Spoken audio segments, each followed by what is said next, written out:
Hey guys, so I'm not really on a consistent schedule with this whole Movies You Missed series, but I'm just gonna be making a video whenever I feel like it, that's when. Anyway, welcome to Movies You Missed, where each month, whenever I get a video out, I'm highlighting a movie that not many people have seen that deserves some more attention. This week, Sing Street, 2016. Not exactly the Beatles, is it?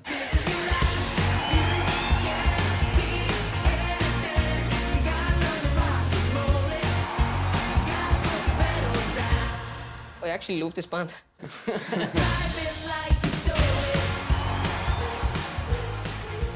So Sing Street came out way back in April of last year, but I didn't get to see it until quite recently because, bro, it's on Netflix now, which means all of you have no excuse. You should be watching it right now. The movie follows a 15-year-old Irish teenager, Connor, as he starts a rock band with his friends to impress the beautiful model Rafina. Oh yeah, and it's completely set in the 80s, which, yeah, that helps. Now, look, sometimes on my channel, I highlight movies that I think are absolute masterpieces on a technical level objectively. Other times, I highlight movies that aren't masterpieces, but that just really spoke to me personally. This movie is one of those. It's not some art house indie masterpiece, it doesn't deserve a Best Picture win, but for what it is and what it was going for, it nails it, and I adored every single second of it. And I think it's going to be the same way for a lot of teenagers my age. To start with, the movie is a nice blend of uniqueness and formula. On the one hand, it's a tropish movie with the usual beats you'd expect in a high school romance, but on the other hand, it's totally something new. It's got this cool 80s vibe, really fun and quirky characters, some great performances, which we'll get to, and also, they all have Irish accents, which literally makes anything perfect. The movie really nails the whole awkward teenager vibe, which you see in movies like Napoleon Dynamite, Scott Pilgrim, and Moonrise Kingdom. And the actors who are portraying the kids really sell it. The director cast all non-actors for the roles in the band, and it shows in a good way. Everyone is so natural and quirky and just authentic, and there's so much chemistry between every cast member. Speaking of performances, there are some major breakout ones here. The kid who plays Connor, Fergio Walsh-Pilo, that's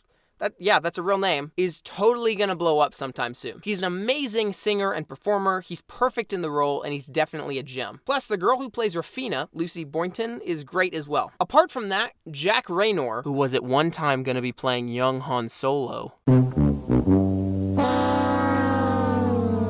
really shines here. He plays the role of Connor's brother, and boy oh boy, there are some scenes with this character where you go, dude, why were you in that crappy Transformers movie? You're so good here. Do more stuff like this. What else? Oh yeah, the movie isn't really a musical per se, but it's got a ton of music in it, kind of like School of Rock, since it's about a band. And that music is awesome. I don't know if someone who's like a purist about 80s music and the art of it would love or hate the songs here, but all I know is I love them and they sound like they're from the 80s, which is awesome. This movie is just really endearing. It's not some sort of new or ingenious anything, but as what it's trying to be, it's just likable. The whole cast is great, the songs are catchy, and it makes you genuinely feel something. At least it did for me. And that's a pretty big rarity these days. I think La La Land is a better film in every way on a technical level than this, but it made me feel far less than this film did. You really care about the characters, all the songs influence the scene and make you feel like you're a part of it, and the way the movie wraps up, which I won't spoil here, is quite possibly one of my favorite endings in film history. Note, I said my favorite, not the best, but I loved it. There are problems with this movie. Some of the continuity in the editing isn't great, but that may just be because I've rewatched every scene at least like 20 times. Yeah, I love this movie. Apart from that, the funny thing about this movie is that when you take a step backward and you analyze the story structure of the film and how it flows, you think,